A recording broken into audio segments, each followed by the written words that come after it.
Bismillahirrahmanirrahim. Assalamualaikum warahmatullahi wabarakatuh.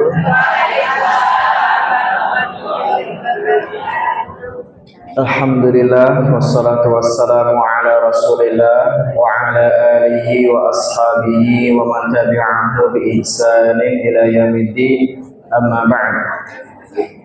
Baik, ibu-ibu yang dirahmati Allah, di pagi hari ini kita akan lanjutkan tadabbur kita juz 30. Silakan dibuka surat Al-Buruj. Surat Al-Buruj. Ya.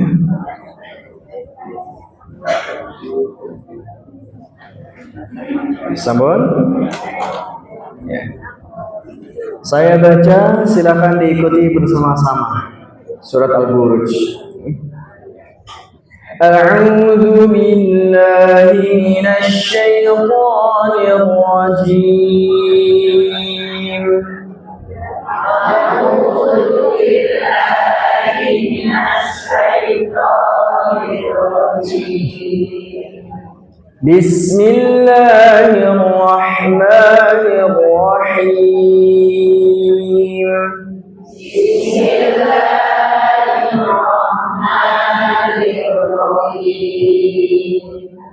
والسماء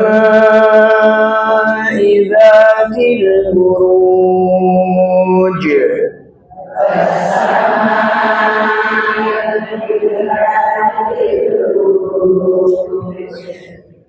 واليوم الموعود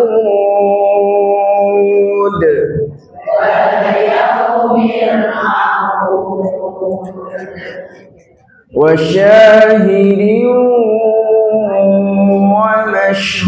ومشهود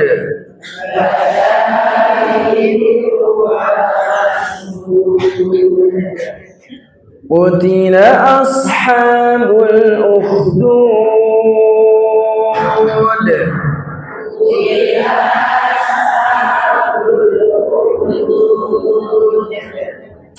النار ذات الوقود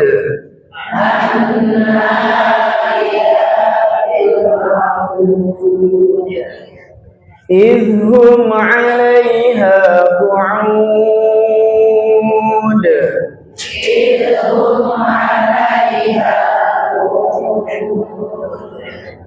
وهم على ما يفعلون بالمؤمنين شهود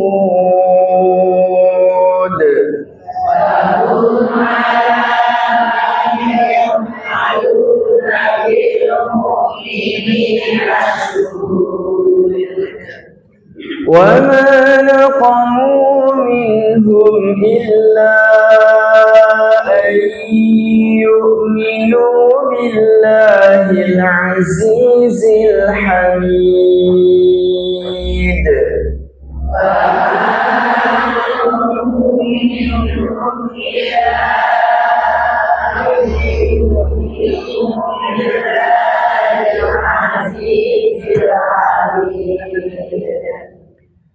الذي له ملك السماوات والأرض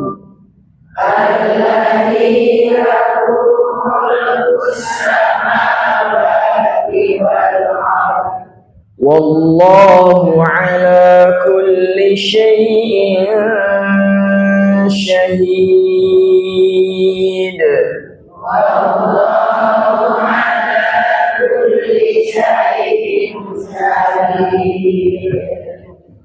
إن الذين فتنوا المؤمنين والمؤمنات ثم لم يتوبوا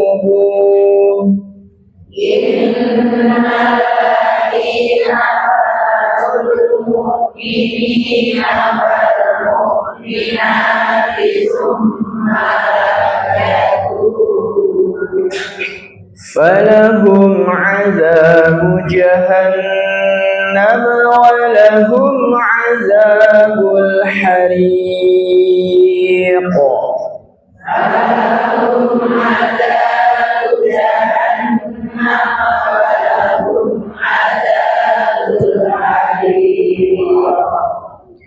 Innal ladzina amanu wa 'amilus solihati lahum jannat.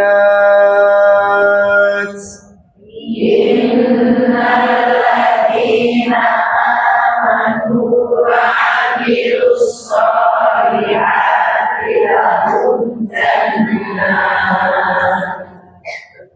jannatun tajri min tahtihal anhar. Jannatun tajri min tahtihal anhar. Zalikal fawzul kabir.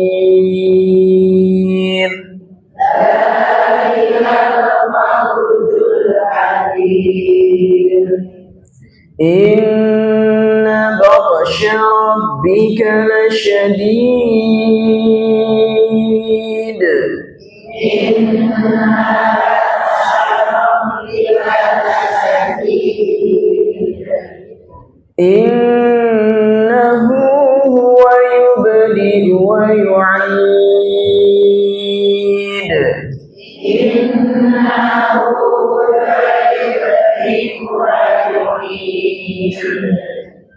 wa huwal ghafurul wadud.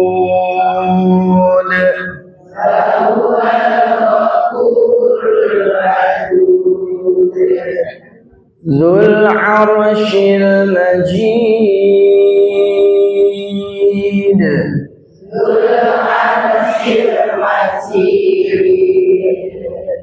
Fa'alun lima yurid.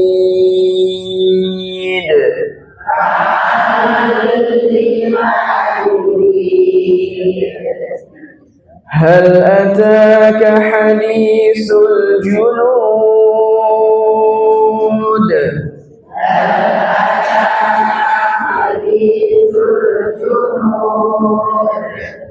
Fir'auna wa Samud.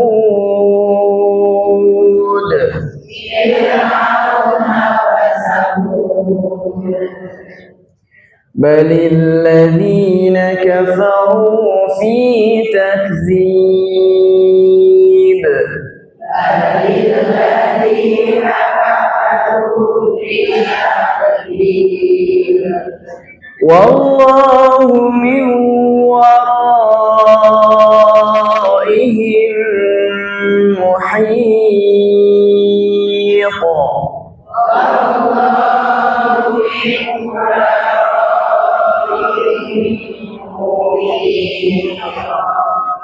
Bal huwa Qur'anun majid.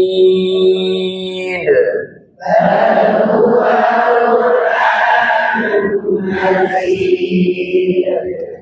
Fi lawhin mahfuz. Fi lawhin mahfuz. Baik, cukup. Selanjutnya Ibu kita ambil pelajaran dari surah Al-Buruj ini. Ya. Allah Subhanahu wa taala dalam surah Al-Buruj ini memberikan satu kisah yang menarik untuk kita kaji. Ya. Ada satu kisah menarik untuk kita kaji di surat ini, yaitu adalah tentang kisahnya Ashabul Ukhdud. Ya. Kisahnya siapa Ibu? Ashabul Ukhdud. Ya. Sudah pernah mendengar ceritanya kisah Ashabul Ukhdud? Sudah pernah mendengar ceritanya? Sudah pernah melihat filmnya? Belum? Sudah ada filmnya? Sudah ada filmnya Ashabul Ukhdud, ya. Nah, tapi kalau tidak salah filmnya masih film kartun. Belum film yang asli, ya. Tapi sangat menarik untuk kita ambil pelajarannya, ya. Nah, di dalam ayat yang keempat itu disebutkan, Qutila ashabul ukhdud. Sungguh binasa orang-orang yang menggali parit itu, ya. Dan yang menyuruh untuk menggali parit, ya. Siapa itu? Adalah seorang raja yang zalim, yang dia hidup di zamannya Nabi Isa sebelum Nabi kita Shallallahu Alaihi Wasallam, ya. Dan kisah ini disebutkan dalam beberapa riwayat adalah berada di wilayah Najran atau sekarang ini di wilayah negara Yaman, ya. Jadi suatu ketika kisahnya seperti ini, ibu-ibu. Ini kisahnya cukup panjang, ya. Saya kasih cerita dongeng ini, ya. Nah, kisahnya cukup panjang ini, ya. Nah, nanti kalau saya ceritain dongengnya jangan ngantuk ya. Ya. Jadi kisahnya bermula seorang raja yang di wilayah Najran atau di negara Yaman ini ketika itu sudah dalam kondisi usianya yang sudah tua, ya.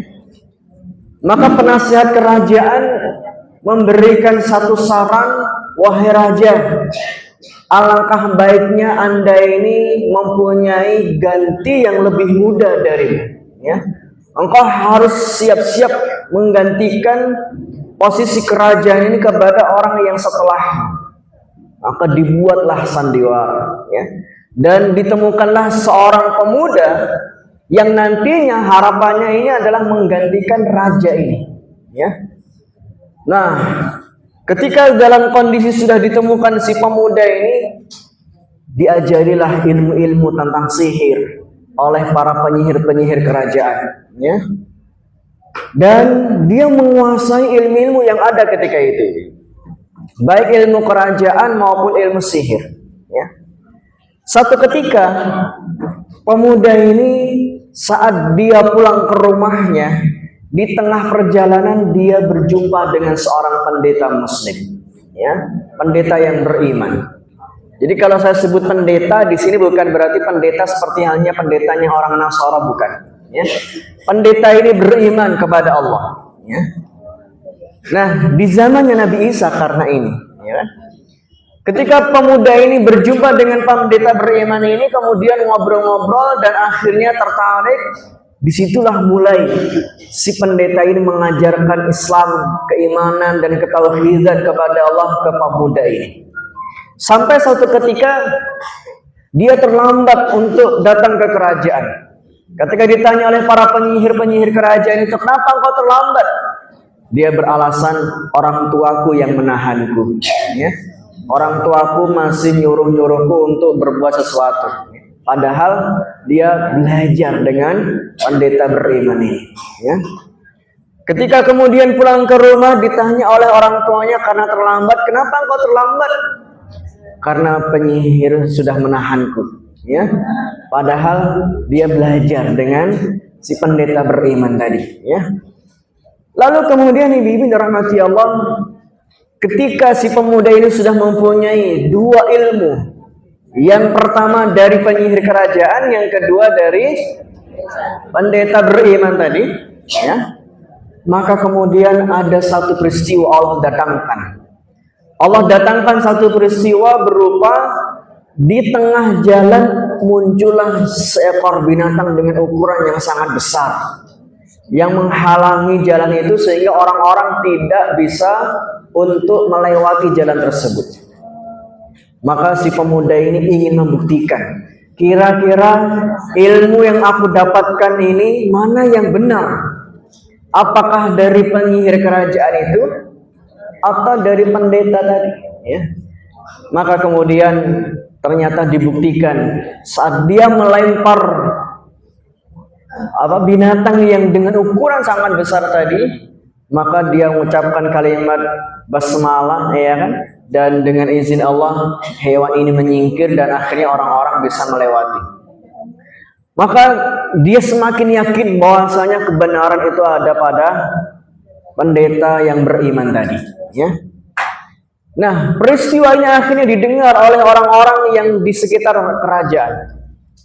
Satu peristiwa berikutnya adalah ada orang kerajaan yang dia dalam kondisi buta, ya. Dia minta pemuda ini, wahai pemuda, tolong kembalikan penglihatanku, ya.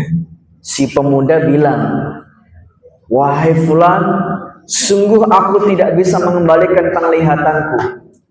tapi aku bisa membantumu untuk aku berdoa minta kepada Tuhanku, semoga Tuhanku membantu mengembalikan penglihatan. Ya. Pokoknya nggak apa-apa. Syaratnya apa? Syaratnya kalau ternyata nanti Tuhanku bisa mengembalikan penglihatanmu, silakan. Ada kesempatan untukmu untuk mengimani Tuhanku. Ya. Nah, ternyata betul. Ya. Si pemuda ini berdoa kepada Allah, ya Allah, bantu aku untuk menyembuhkan penglihatan si fulan ini dan kembalikan dia untuk bisa melihat kembali alam dunia ini. Dan dengan izin Allah, Allah kemudian memberikan kesembuhan bagi si buta ini. Ya. Lalu akhirnya dia menyatakan, aku beriman kepada Tuhan. Ya. Nah, ibu-ibu rahmati Allah, ketika orang kerajaan ini menyatakan iman dan diketahui oleh raja, raja pun marah, raja murka, dan akhirnya membelah jadi dua orang kerajaan yang beriman ini. Ya. Dibunuhlah dia dalam kondisi dia beriman. Lalu si raja akhirnya juga murka kepada si pemuda ini. Dan akhirnya ada niatan rencana untuk membunuh si pemuda ini. Karena dia sudah mempunyai Tuhan selain dirinya. Ya. Maka si raja memanggil pasukan-pasukannya. Wahai pasukan-pasukanku, ya, bawa pemuda ini ke puncak gunung sana. Jatuhkan dia dari puncak gunung itu. Ya. Maka dibawalah pemuda ini ke puncak gunung. Tidak disebutkan gunungnya apa, ya, yang pasti bukan Gunung Lawu, ya, ya, dan bukan Gunung Merapi, ya. Nah, ketika sudah sampai puncak gunung ini, ibu, si pemuda ini berdoa kepada Allah, Allahumma kfinihim, ya Allah cukupkan aku dari makar-makar mereka, ya Allah cukupkan aku dari segala bentuk tipu daya mereka. Ya, maka Allah memberikan pertolongan kepada pemuda ini dengan hadir badai angin yang begitu kencangnya sampai menjatuhkan seluruh pasukan-pasukan kerajaan dan masih tersisa si pemuda ini. Dia datang kembali ke kerajaan dalam kondisi yang selamat. Raja heran, kenapa kamu masih selamat? Ya. Sementara pasukan-pasukanku sudah mati. Ya. Maka si raja semakin murka lagi, memanggil pasukannya yang lain. Wahai pasukan-pasukanku, bawa pemuda ini ke tengah lautan dan tenggelamkan dia. Dibawalah pemuda itu bersama pasukan-pasukan kerajaan ke tengah lautan. Ya. Ingin ditenggelamkan supaya mati. Ya. Di tengah lautan ini pemuda juga berdoa kepada Allah Tuhannya. Allahumma kfinihim, ya Allah cukupkan aku dari tipu daya mereka. Dengan izin Allah, Allah pun akhirnya juga memberikan pertolongan kepada pemuda ini. Ya. Dengan kemudian datang lagi, ya, badai angin yang cukup kencang yang kemudian menenggelamkan semua pasukan-pasukan kerajaan dan menyisakan si pemuda tersebut. Ya. Kembali ke kerajaan dalam kondisi yang selamat, raja terheran-heran lagi. Ya. Kenapa kamu masih selamat? Ya. Maka si pemuda bilang, wahai raja, kalau memang kamu ingin membunuhku, hanya bisa dengan satu cara. Hanya dengan satu cara saja. Apa itu? Si pemuda bilang, wahai raja, kumpulkan semua warga di tengah lapang dan silakan engkau melemparkan anak panah tepat di jidatku. Tapi dengan syarat engkau mengucapkan kalimat Bismillah wa Rabbul Ghulam, dengan nama Allah Tuhan pemuda ini. Ya. Ini syarat engkau bisa membunuhku. Ya. Akhirnya betul ibu-ibu. Ya. Si raja ini menuruti apa yang menjadi syarat pemuda tadi, karena si raja pengen sekali membunuh pemuda ini, karena dengan adanya pemuda ini akhirnya orang-orang pada beriman. Ya. Maka dikumpulkan semua warga ketika ini. sudah dalam kondisi hari-hanya, ya, warga semua sudah berkumpul, orang sudah melihat peristiwa akan terbunuhnya si pemuda ini oleh raja. Dan cobaan yang pertama, ya, percobaan pembunuhan yang pertama oleh raja, melesatkan anak panahnya, masih belum mengenai si pemuda ini. Karena ternyata belum membaca syarat yang diberikan pemuda tadi dengan mengatakan kalimat apa? Bismillah wa rabbul ghulam. Dengan nama Allah, Tuhan pemuda ini. Cobaan yang kedua, dia belum mau mengatakan kalimat itu, ya, dan juga belum berhasil. Lalu pemuda ini mengingatkan, wahai raja, syaratnya hanya satu, engkau cukup mengucapkan kalimat Bismillah wa rabbul ghulam, maka engkau akan melesatkan anak panahmu dengan tepat jidatku. Ya.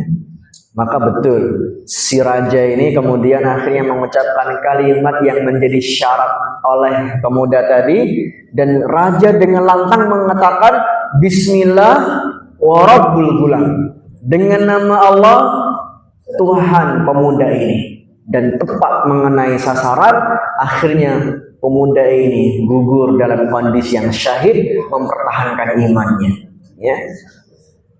Orang-orang ketika itu yang melihat peristiwa pembunuhan ini, kemudian ternyata justru malah simpati, justru kemudian mereka menyatakan iman kepada Allah Tuhan pemuda tersebut, ya.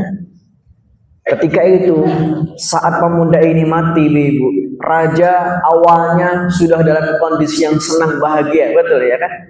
Kondisinya senang, bukan alhamdulillah sih, ya kan? Kalau kita kan alhamdulillah, ya. Hore gitu kayak, ya.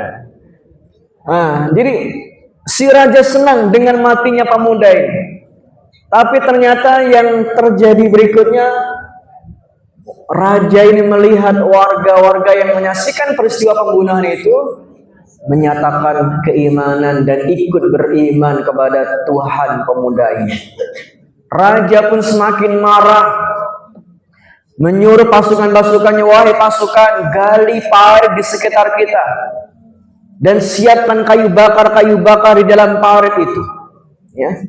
Dan ternyata betul, Ibu, orang-orang warga yang melihat peristiwa ini, yang mereka menyatakan beriman kepada Tuhan pemuda tersebut, maka raja memerintahkan semua orang-orang yang beriman ini masuk ke dalam parit yang sudah menyala-nyala api, ya. Ketika itu ada peristiwa yang menarik. Ada seorang ibu yang sedang menggendong bayinya yang baru lahir, ya. Si ibu ini merasa khawatir, takut, gimana ini kita akan dimasukkan ke dalam parit yang menyala-nyala. Maka dengan izin Allah, bayi yang baru lahir ini yang masih merah itu bisa bicara. Apa ucapan bayi yang baru lahir yang digendong oleh ibu ini? Ya ummah, isbiri fa innaki alal haq. Wahai bunda, bersabarlah, sesungguhnya engkau berada di atas jalan kebenaran.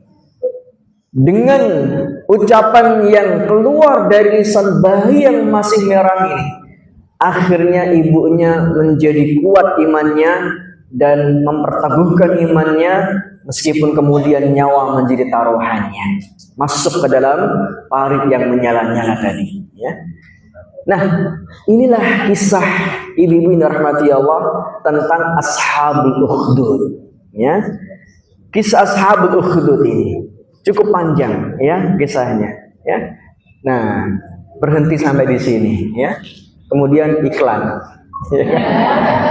Oke, cukup iklan, ya. Nah.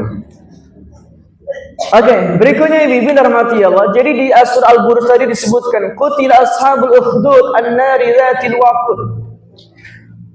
Jadi orang-orang yang beriman ini semuanya dimasukkan ke dalam parit yang menyala-nyala tadi, dan peristiwa yang terakhir tadi yang saya sebutkan, inilah diantara bentuk kuasa Allah kepada hamba-hambanya menjadikan bayi yang baru lahir tadi bisa bicara.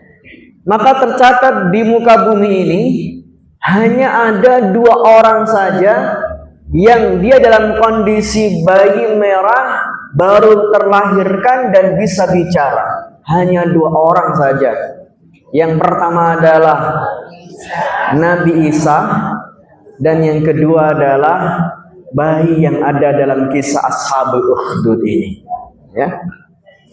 Kalau di kisah Ashabul Ukhdud ini tadi bayi mengatakan apa? Isbiri fa innaki 'alal haq. Wahai ibuku, bersabarlah, engkau berada di atas jalan yang benar. Kalau ucapannya Nabi Isa ketika masih bayinya apa ibu? Apa ucapannya Nabi Isa ketika masih di usia bayinya? Ya. Diabadikan dalam surat Maryam. Ucapan Nabi Isa adalah Inni Abdullah Ataniyal kitaba wa ja'alani nabiyya wa ja'alani mubarakan aynama kuntu wa awsani bis salati waz zakati ma dumtu hayya. Inilah ucapannya Nabi Isa, diabadikan dalam surat Maryam. Sungguh aku adalah hamba Allah. Ataniyal kitab, aku diberi kitab suci.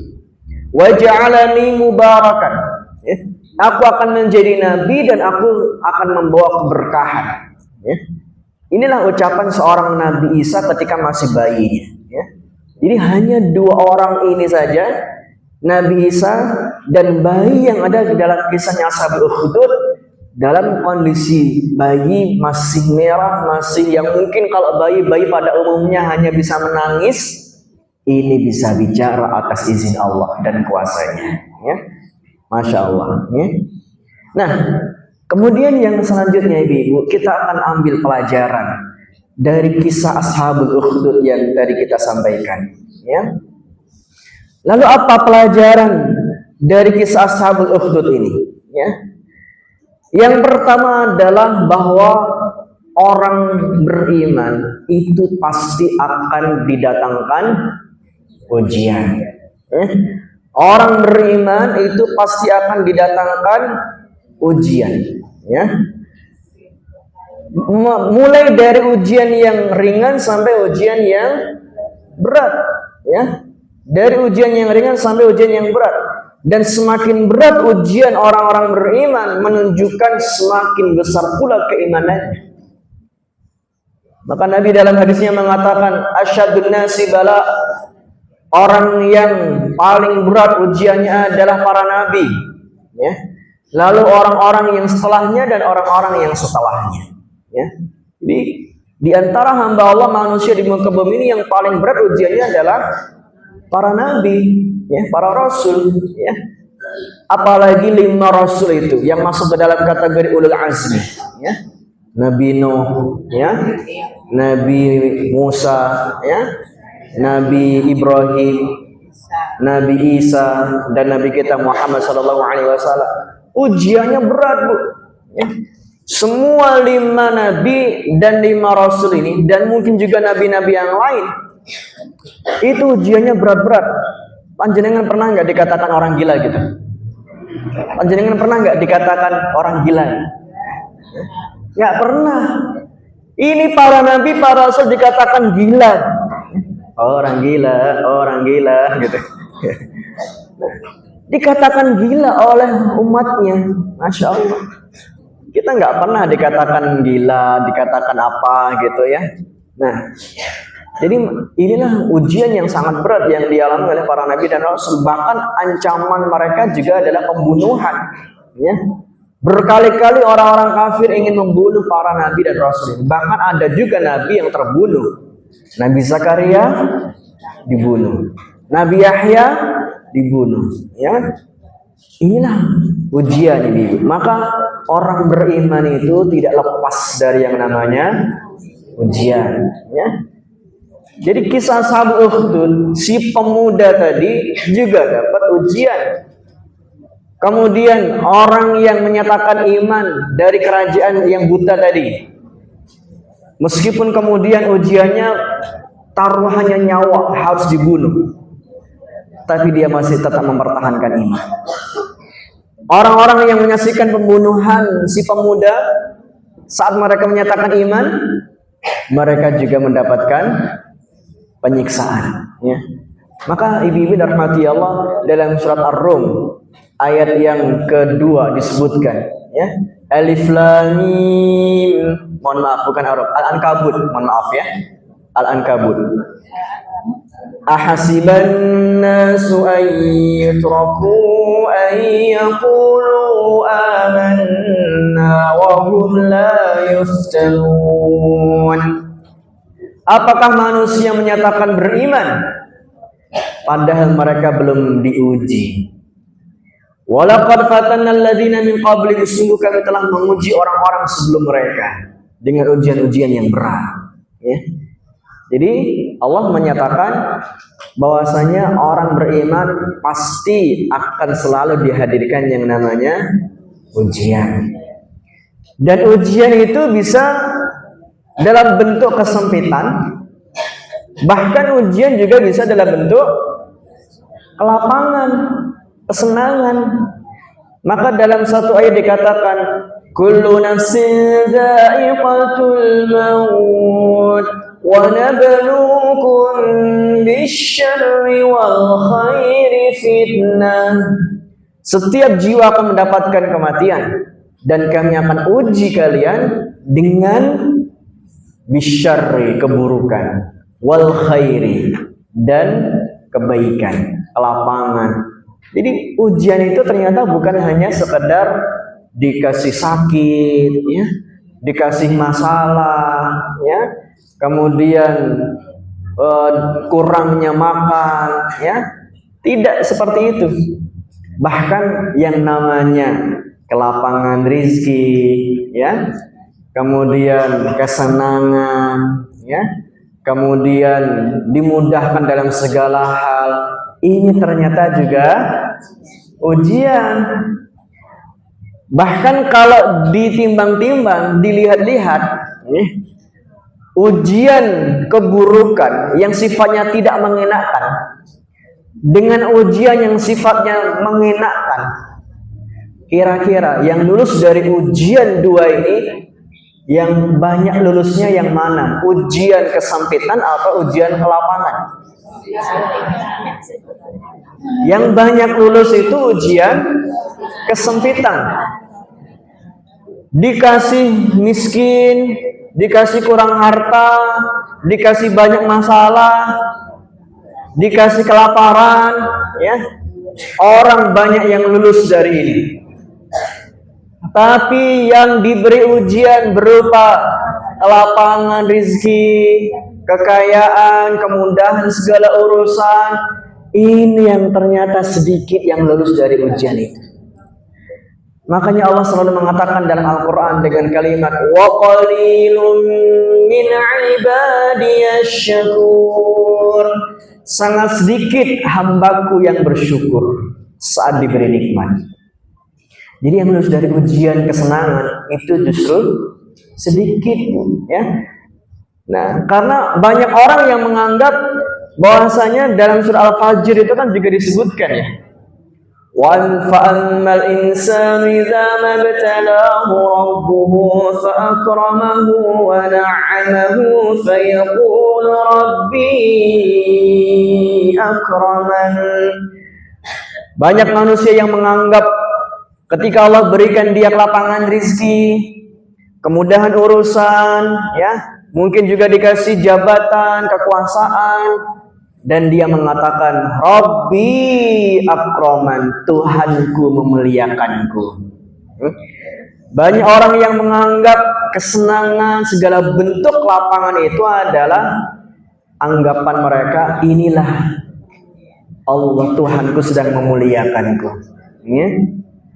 Dan banyak yang menganggap di ayat berikutnya yang kita baca itu dalam surah Al-Fajr, wa ammal insanu idza mabtalahu faqadara 'alaihi rizqan fayaqulu rabbi ahanan. Dan ada banyak manusia yang menganggap ketika Allah beri kesempitan rizki, inilah bentuk Tuhan menghinakan dia, ya. Bentuk Tuhan menghinakan orang itu. Jadi inilah anggapan-anggapan yang betul atau salah ini. Anggapan yang betul atau salah ini. Jadi ada orang beranggapan kalau punya rezeki yang banyak, kaya, punya jabatan, berarti maknanya inilah Allah memuliakan dia. Ketika dia dalam kondisi sempit rezekinya, miskin, banyak masalah, banyak utang, ini berarti Allah menghinakan dia. Anggapan ini salah atau benar? Salah atau benar? Salah. Inilah anggapan yang keliru, ya. Anggapan yang keliru. Karena apa?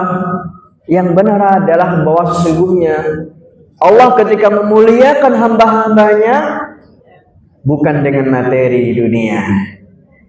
Allah ketika memuliakan hamba-hambanya dengan apa, ibu-ibu? Dengan takwa yang ada pada dirinya.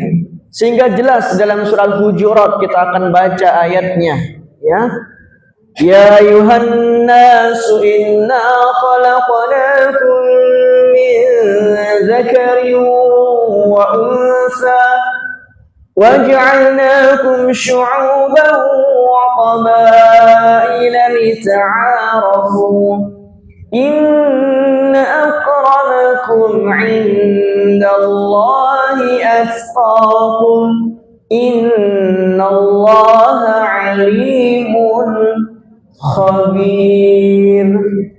Sungguh kami telah menciptakan manusia dengan berbagai macam suku, berbagai macam ras, warna kulit, bahasa, negara, semuanya macam-macam manusia itu.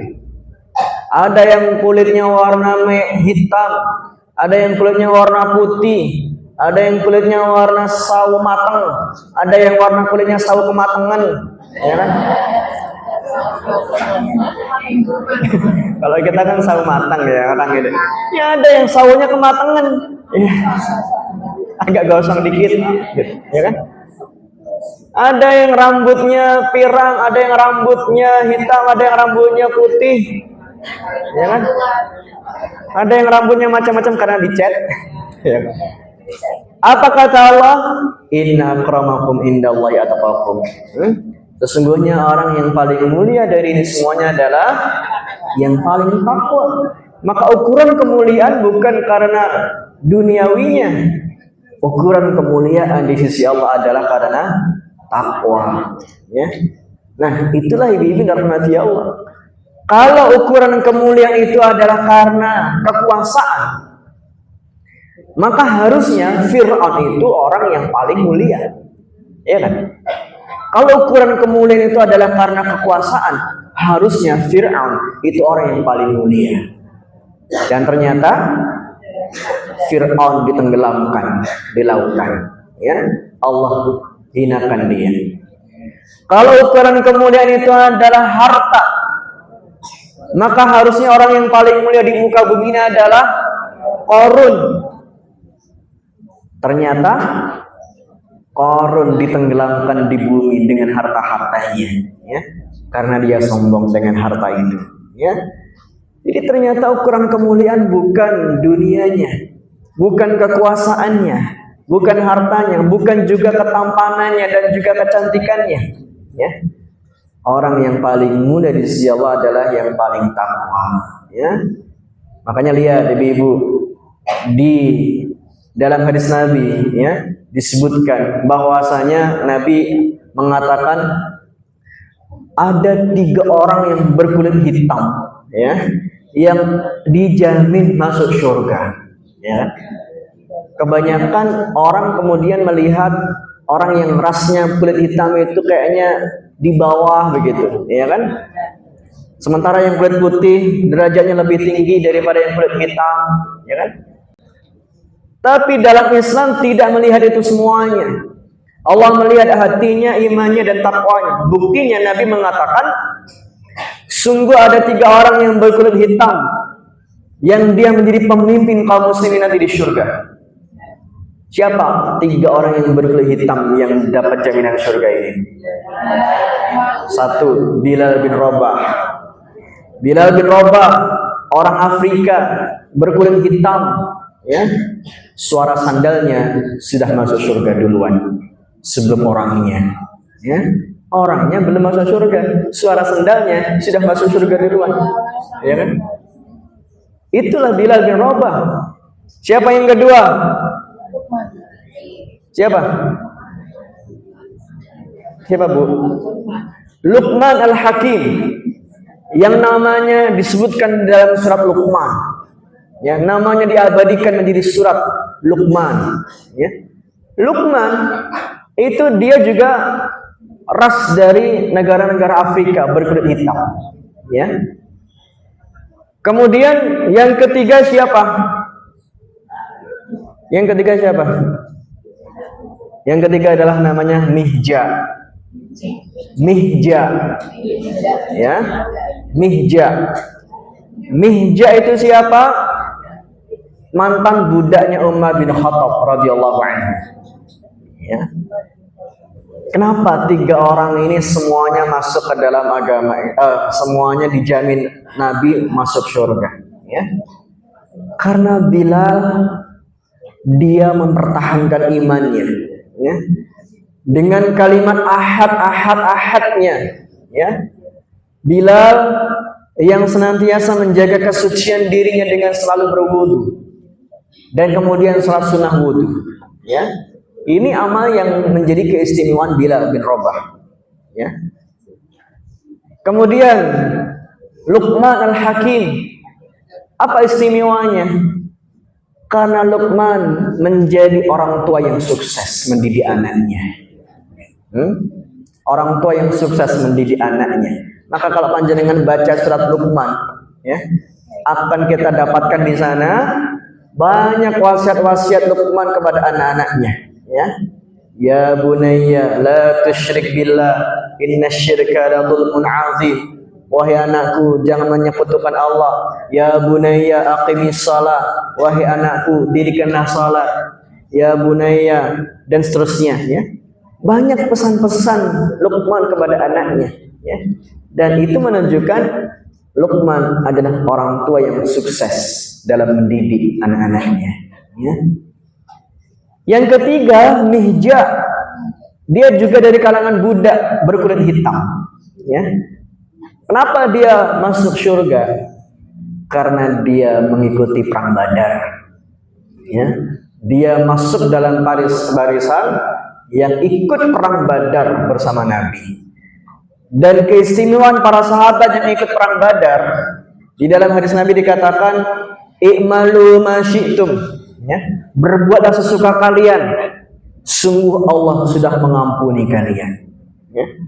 Berbuatlah sesuka kalian, wis arep umeh ngopo, ya, Allah sudah mengampuni dosa-dosa kalian. Itulah keistimewaan orang yang mengikuti perang Badar, ya. Nah, inilah ibu-ibu rahmati Allah, kembali ke kisah Ashabul Ukhdud tadi, ya. Jadi manusia itu akan senantiasa diuji. Orang beriman akan senantiasa diuji, ya, dengan ujian yang bermacam-macam, ya. Baik yang sifatnya mengenakan atau yang sifatnya tidak mengenakan. Maka inti dari iman itu ya hanya 2. Inti dari iman yang kita miliki itu hanya 2, antara sabar dan syukur. Udah itu aja, ya. Jadi inti kita menjalani hidup ini kan ya hanya 2 ini, ya kan? Kalau dikasih sesuatu yang tidak mengenakan, ya sabar. Kalau dikasih sesuatu yang mengenakan, syukur. Itu intinya, ya. Antara sabar dan syukur ini saja kita hidup itu, ya. Maka para ulama mengatakan al-imanu nisfan, ya. Asyukur was sabru. Iman itu antara 2 hal, syukur dan sabar, ya. Syukur dan sabar. Maka Nabi dalam hadisnya mengatakan, ajaban li amril mu'min, ya. Sungguh menakjubkan perkara orang iman itu. Ketika dia diberi ujian, kesempitan, dia sabar, itu baik baginya, berpahala, menjadikan dia masuk surga dengan sabarnya. Ya. Kalau dia dikasih nikmat, dia syukur, itu juga baik baginya. Dengan kesyukuran itu menjadikan dia masuk surga. Ya. Jadi sabar masuk surga, syukur juga masuk surga. Jenengan kalau suruh milih, jadi kalau sabar dan syukur itu bisa memasukkan seseorang ke dalam surga, kalau begitu panjenengan pilih yang mana? Antara miskin sabar dan kaya syukur. Pilih yang mana?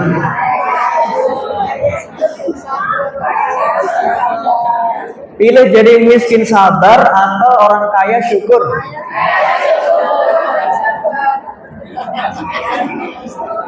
Pilihannya saya enak-enak. Pilihannya saya enak-enak.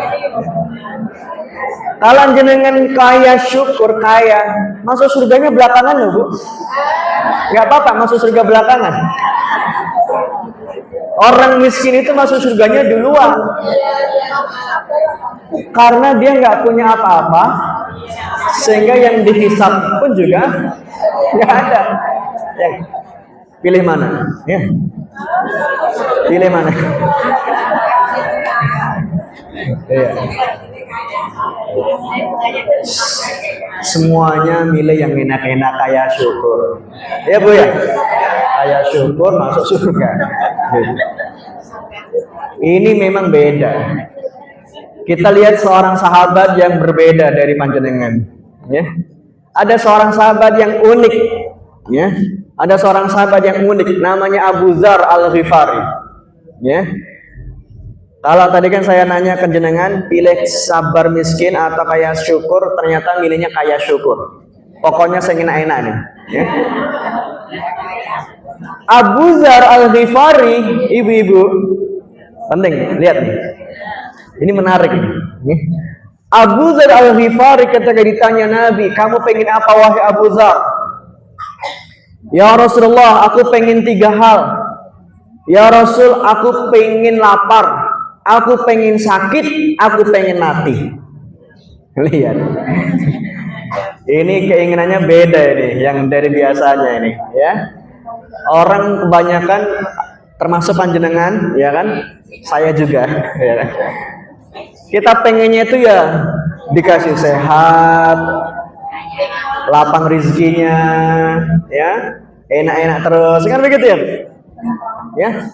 Ini Abu Dzar ketika ditanya Nabi, kamu pengen apa wahai Abu Dzar? 3 keinginan Abu Dzar, apa tadi? Pengen lapar, pengen sakit, pengen mati. Siapa yang pengen 3 ini? Gak ada ya? Siapa yang pengen sakit? Gak ada. Siapa yang pengen lapar terus gitu? Gak ada. Nabi kemudian bertanya, ya, kan ketika itu berkumpul para sahabat, ya. Yang lain sahabat-sahabat itu jawabannya yang kayak jenengan gitu, ya kan? Aku pengen kaya ya Rasul, aku pengen macam-macam gitu, ya. Pokoknya yang enak-enak gitu, ya. Ini kok paling beda ini Abu Dzar Al-Ghifari, ya. Nabi bertanya, wahai Abu Dzar, kenapa engkau menginginkan 3 hal ini? Apa jawaban Abu Dzar? Perhatikan jawaban Abu Dzar ini. Ya. Ya Rasulullah, aku pengen selalu dalam kondisi lapar, karena lapar melembutkan hatiku. Karena dengan lapar bisa melembutkan hatiku. Ya Rasulullah, aku pengen sakit, karena dengan sakit itu menggugurkan dosa-dosaku, sehingga aku datang kepada Allah tanpa dosa. Ya. Ya Rasulullah, aku pengen mati, karena dengan kematian itulah aku akan segera berjumpa dengan Tuhanku. Masya Allah. Ini lihat jawabannya Abu Dzar ini. Ya. Ya. Kalau begitu gimana? Pilih. Mau minta sakit? Ya kan? Minta selalu datang ujian, ya. Kita tidak berharap untuk meminta keburukan-keburukan itu, ibu-ibu. Tapi kalaupun Allah uji dengan itu, kita harus siap, ya kan? Kita tidak minta untuk dikasih ujian-ujian itu. Kita harus siap kalau memang Allah memberikan ujian tersebut, gitu ya. Nah, maka apa yang diucapkan Abu Dzar ini sangat menarik. Aku pilih lapar karena dengan lapar melembutkan hati. Aku ingin sakit karena dengan sakit dosa-dosaku berguguran. Aku ingin mati karena dengan kematianlah aku akan segera berjumpa dengan Tuhanku. Ini Masya Allah, ibu, ya. Kita bukan berarti meminta keburukan, ujian selalu datang. Makanya ada satu ungkapan pendapat para ulama ya. Saya pernah mendapatkan satu ungkapan, ketika kita menamakan anak kita dengan nama sabar, ya, itu sebaiknya tidak dinamakan anak itu dengan nama sabar, ya, karena seakan-akan, ya, ketika menamai seorang anak itu dengan nama sabar, selalu mengharap datang ujian-ujian, gitu, ya kan? Ya, makanya ada yang memakruhkan. Ya, tapi kalau memang niatnya sabar itu ya supaya dia betul-betul sabar ketika suatu saat ditimpa musibah, ya boleh-boleh saja, ya. Tapi sebaiknya ya mungkin yang lain saja, ya. Karena nama itu kan doa, ya. Karena kalau dikasih nama sabar itu seakan-akan kita mengharap selalu datang ujian, iya kan, sehingga masuk surga dengan kesabaran, ya. Nah, jadi kembali ke kisah Ashabul Ukhdud tadi. Ashabul Ukhdud tadi dalam kisahnya tadi, sekali lagi Allah memberikan ujian kepada orang beriman, ya. Lalu yang kedua, kita belajar dari kisah Ashabul Ukhdud ini, Ibu, adalah pentingnya kita menanamkan sifat as-sabat. Apa itu as-sabat? Keteguhan hati dalam diri ini dalam kita mempertahankan iman, ya. Perlunya sifat sabat, keteguhan hati dalam menjaga iman, dalam mempertahankan iman, ya. Lihat kisah Ashabul Ukhdud tadi. Si pemuda ini dia merela nyawa jadi taruhannya. Yang penting dia masih tetap mempertahankan iman. Dia rela mati. Yang penting imannya tetap terjaga. Orang-orang yang dimasukkan ke dalam parit setelah mereka menyatakan beriman, mereka juga rela mempertaruhkan nyawanya untuk menjaga dan menyelamatkan imannya, ya. Jadi meskipun taruhannya nyawa, iman itu harus tetap dijaga. Karena dengan imanlah menjadi tiket kunci untuk kita masuk ke dalam surga, ya. Sehingga ibu, kita lihat dalam sejarah para sahabat, ya, mereka yang mempertahankan imannya meskipun nyawa menjadi taruhannya. Kita mengenal kisahnya Bilal bin Rabah tadi, ya kan? Bilal bin Rabah disiksa oleh majikannya, ya. Karena majikannya tahu bahwasanya Bilal ini adalah menyatakan iman. Ketika diperintahkan untuk mengucapkan kalimat kufur, dia nggak mau. Disiksa di padang pasir, diletakkan batu di atas dadanya, dan dia hanya mengucap kalimat apa? Ahad, ahad, ahad. Satu kalimat ini yang kemudian kalimat yang diabadikan dalam banyak kitab-kitab sejarah, ya. Kalimat ahad dari seorang Bilal bin Rabah yang mempertahankan iman, ya. Dia memilih untuk tersiksa. Yang penting iman masih tetap terjaga. Kita lihat keluarga Ammar bin Yasir, ya, Bu. Ammar bin Yasir ketika diperintahkan untuk kufur dengan Nabi, ya, kufur dengan apa yang dibawa Nabi, mereka masih tetap mempertahankan imannya, ya, meskipun harus ditusuk oleh tombak dari lubang kemaluannya. Ya. Maka Nabi mengatakan kepada Ammar bin Yasir, "Sabran ya al Yasir, fa inna mu'idakal jannah." Bersabarlah wahai keluarga bin Yasir, sesungguhnya Allah janjikan kalian dengan surga. Ya. Inilah ibu-ibu rahmati Allah, ya. Betapa mereka itu rela mempertahankan imannya meskipun nyawa menjadi taruhannya. Ya. Dalam Al-Quran juga ada kisah Ashabul Kahfi, ya kan? Yang kita baca setiap hari Jumat tuh. Kisah Ashabul Kahfi yang mereka lari dari kampung halamannya. Rela dia meninggalkan kampung halaman dan harta yang mereka miliki karena hanya ingin menyelamatkan iman. Karena ingin menyelamatkan iman saja. Karena raja ketika itu yang sedang berkuasa membunuh orang-orang yang mereka tidak mau mengikuti keyakinan raja ini. Ya. Maka Ashabul Kahfi yang berjumlah berapa orang? Berapa orang? 7 orang. Ashabul Kahfi yang berjumlah 7 orang. Allah selamatkan dia masuk ke dalam gua dan tertidur di sana selama berapa tahun? 309 tahun. 309 tahun dalam kondisi tidur di dalam gua. Ya. Dan aneh bin ajaibnya, ibu-ibu, aneh bin ajaibnya adalah selama 7 pemuda ini tertidur 309 tahun, saat mereka bangun, wajah mereka masih tetap dan tidak berubah. Ya, harusnya 309 tahun kan wajah sudah berubah. Panjenengan usia berapa, Bu? 50, 60, 70. Bandingkan dengan foto kita pas zaman SD. Bandingkan. Jauh atau sama? Ya kan? Kita baru 50, 60 tahun.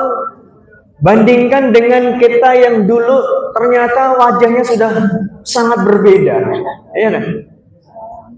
Ini 309 tahun Ashabul Kahfi, ya. Kalau saja bangun-bangun wajah mereka, tubuh mereka berubah, jadi keriput, jadi tua, rambut sudah putih semuanya, pasti mereka akan terkaget-kaget bangun itu. Kowe sopo kowe? Kowe sopo kowe? Mereka pangling, ya kan? Tapi ternyata mereka masih dalam kondisi tubuh yang sebelum saat mereka tertidur, ya. Dan itulah kuasa Allah. Itulah kuasa Allah dalam penciptaan hamba-hambanya. Ya. Ashabul Kahfi rela meninggalkan kampung halaman untuk menyelamatkan iman. Ya.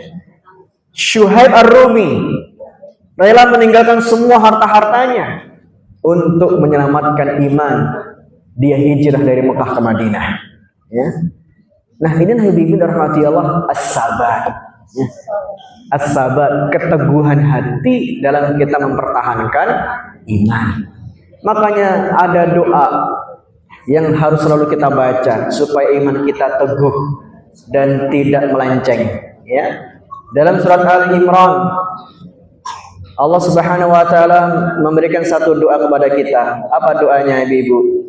Rabbana la tuzigh qulubana ba'da idh hadaitana wa hab lana min ladunka rahmah innaka antal wahhab. Bersama-sama diulang Al-Imran ayat 8, ya. Rabbana la tuzigh qulubana ba'da idh hadaitana wa hab lana min ladunka rahmah innaka antal wahhab. Ya Allah, jangan Engkau palingkan hati ini setelah Engkau memberi iman hidayah kepada kami, ya. Nah, ya Allah, berikan kepada kami rahmat dari sisi-Mu. Sesungguhnya Engkau Maha Pemberi. Ini doa yang harus selalu kita baca. Adapun doa dari Nabi, Ada doa juga yang kita baca terakhir ini sebagai penutup. Allahumma ya muqallibal qulub tsabbit qalbi ala dinika. Coba dibaca dulu. Allahumma ya muqallibal qulub tsabbit qalbi ala dinika.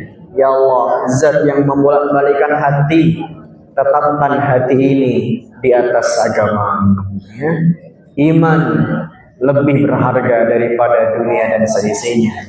Maka kita belajar hari ini dari kisah Ashabul Ukhdud di surah Al-Buruj untuk kita selalu mempertahankan iman, dan dengan itulah Allah akan memberikan janjinya berupa surga untuk kita semuanya. Amin ya rabbal alamin. Mohon maaf banyak kekurangan. Aku qouli hada astaghfirullah li wa lakum. Billahi taufiq wal hidayah. Assalamualaikum warahmatullahi wabarakatuh.